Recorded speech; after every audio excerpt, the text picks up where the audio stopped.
呢個咧係一個聽力損失模擬器，模擬我哋嘅聽力損失後聽到嘅聲係點樣嘅。咁我哋先嚟睇一段啦。呢個咁樣嘅就係正常嘅聽力，係正常嘅聽力圖。咁我哋先嚟聽一段對話，正常人講嘢嘅聲係點嘅，然之後再俾大家睇一下聽力損失之後聽到嘅聲。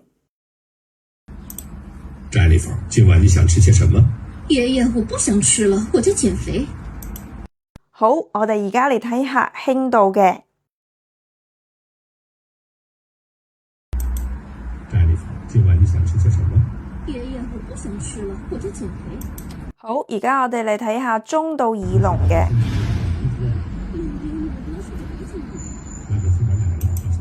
好，而家我哋再嚟睇一下重度嘅。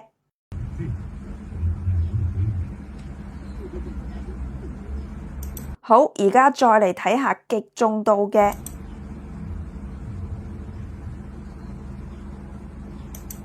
再嚟聽一下高頻陡降。你現在的身材就很不錯了。爺爺，你能不能試着理解我？啱啱咧，呢個就係我哋模擬出嚟嘅聽力損失正常嘅聲音，我哋聽上去係好舒服嘅。